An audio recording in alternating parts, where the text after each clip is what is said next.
Hi, Granny. Hi, Masedi. How are you? I'm good. I'm good. What did you have for breakfast today? For breakfast, I had Ria made me a sandwich, eggs, mushroom sauce, and rocket. Ooh, nice. Ready. Action. So, what is your name? My name is Dikeledi Josephine Dube. And where do you come from? Where were you born? I'm born in Nelstrom. Previously, we were staying at Scotipola, and then we were moved to Pahameng location in Nelstrom. Okay, so what do you mean you were moved? We are moved because they have built for the community houses, because we were staying in old houses. Oh, okay. Yes. Okay. And then, year were you born in? What year were you born in? I was born in 1958. Okay. 24 March. Okay, cool. So, what was it life like growing up under apartheid? Life was very difficult, traumatic. Yes. Difficult, I mean, we were taught to stay in our houses, not going out during the apartheid. Going out, it was to the shop or to school. We were not allowed to go to town. And then, what law do you think affected you the most? The law that affected me the most, I can say it's freedom of speech. Right. And freedom of movement. A very expressive person, so it's like, imagine not being able to say what you want at any time, you know? And then, how was at school, like primary school, high school, like the level of education, if you look at it from, because you were a teacher, if you look at it from now and then, how was that different? Now is better. Then it was difficult. Children were listening. We were doing the work, and attendance at schools were very good. Right. In the then. What are the things that troubled you most in in the whole era? What was the thing that really had you going I wish, yeah. We are not allowed to go and visit. Right. Yes. Which is? Visit our families. Yeah. We are not supposed to go out of Nelstrom. Maybe we want to visit my uncle in Heidelberg. We can't go there. Right. Yes, because then the law was very difficult. I can't even imagine, because we always go everywhere, so it's like... Yes, even sleepovers in our community, we are not allowed to do sleepovers, because sometimes the police will come during the night and ask, how many are you? And if you are not there, they found you at another house, you'll be in a big trouble. So you couldn't even sleep at night in peace. You had to always be alert in case someone comes into the house. And it was from home to school, from school to home. Even our parents, their movements were limited. It was from home to work. Right. From work to home. And sometimes if the police can find them on the way home, maybe having a bottle of liquor, they'll take him to jail. Wow. Yes. And then tell us about what your life was like on a daily basis. Daily basis. It was only going to school, come back home, do my homework, clean at home, doing home chores, and then from there, that was all. That was all. No entertainment, no sports. Yeah. We're only doing sports in the schoolyard. Right. There were no recreational places. to go and do sports outside. Right. That's kind of, that sounds so sad. But anyway, like, because even now, because you're a person, Granny loves to travel, like seeing new places and everything. So I can't even imagine not having any form of recreation or activity to go. That's just so weird. But anyway. And then, what were like the communities and the neighborhoods like? You know, before the community, there were a lot of Ubuntu. Right. People were united.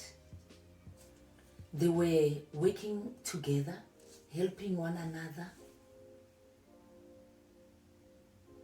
That was that with the community. Right. We were not supposed to go to the street. So nelihlala mo blokong. Yes. Okay. And then, do you know anyone that was involved in like the struggle to abolish apartheid? Or... Yes, I know them. Although they were not, I was not exposed to them. Right. I only knew them through media and through another kids, because at high school I was at boarding school. Right. And then we were having schoolmates from Johannesburg, Oh, okay. some from Bloemfontein. So we were schooling together. So they were telling us those things, telling us about the people who were exposed. Yes, like CSE Mashinini. Ah, Yes. okay.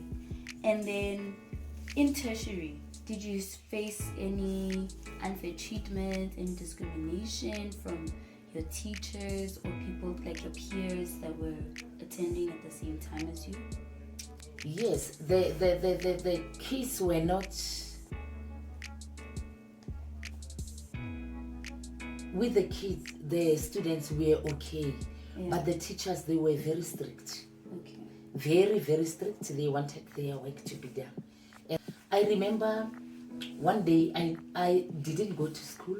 I was having an appointment with your granddad. Your granddad was studying in Tefluo in Petersburg. Yeah. So I took a day off from school on a Friday to go and spend the weekend with him.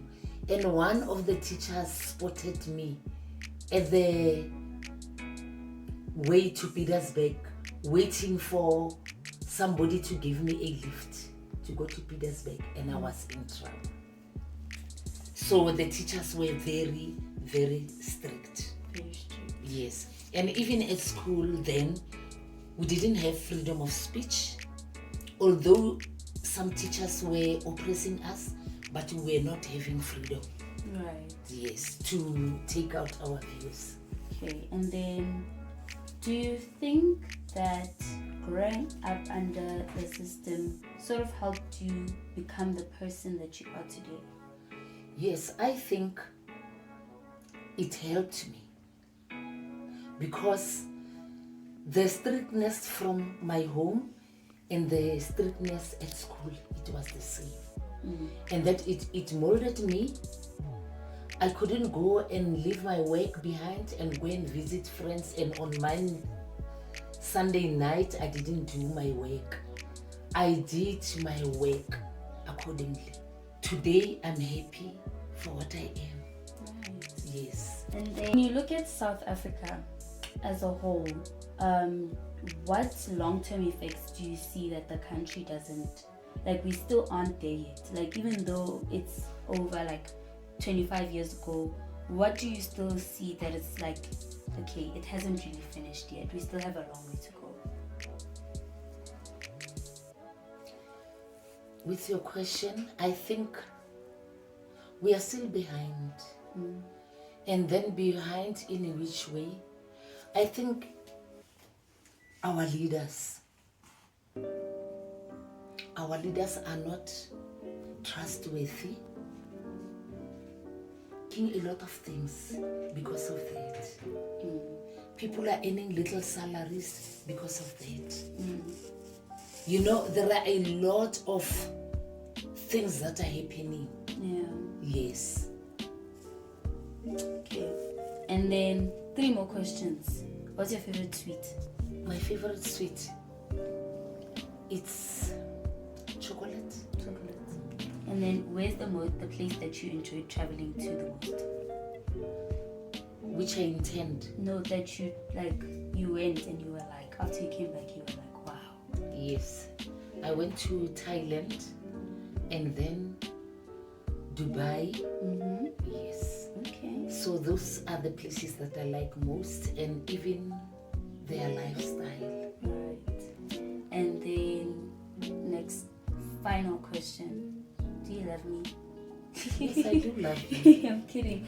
I'm kidding. Last question. If you were given 2 options to do something for your birthday, would you go skydiving or go bungee jumping? None. None.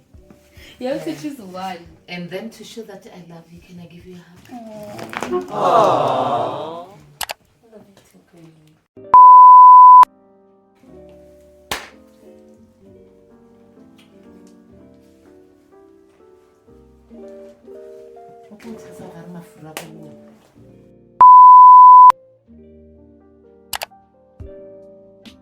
I felt like the interview was really good. Like I found out some things that I didn't even know about my own grandmother, which is surprising.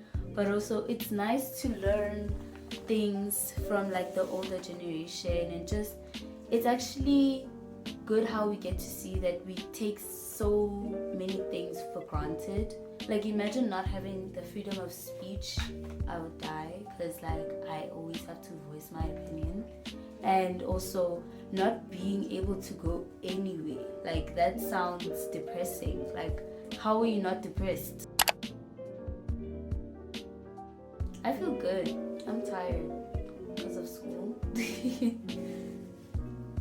Yeah, I feel fine. I'm good. It was good to know. I feel good because we can keep this for like the next generation, which is Panza and Manti's kids. Because like I'm not having kids. I do. I've always had like a huge level of respect for her, but now I think that it's just elevated a bit more. I don't even know how that's possible, but I feel like it's peaked just a little bit, you know? And yeah, it's good to know certain things. You should always ask people who are your elders about their life. You might learn something from them, you know? What do you think is different?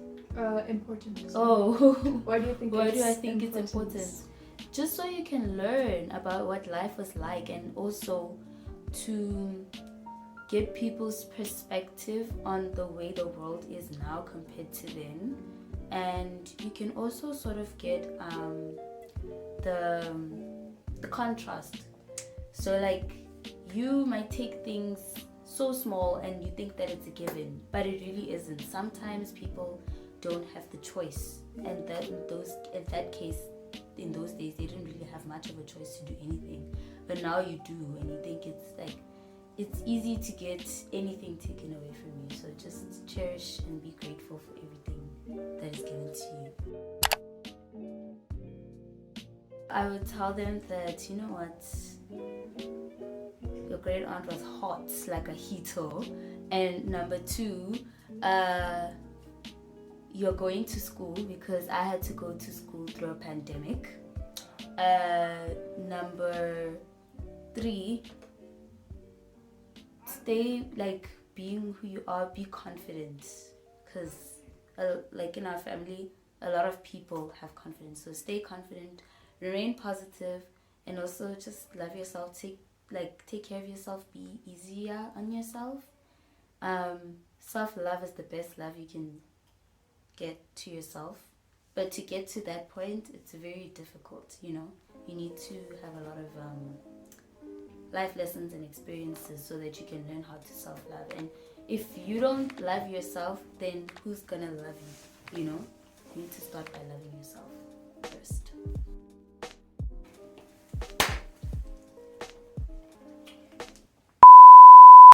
Listening, we're doing the work, and attendance at schools were very good in the day.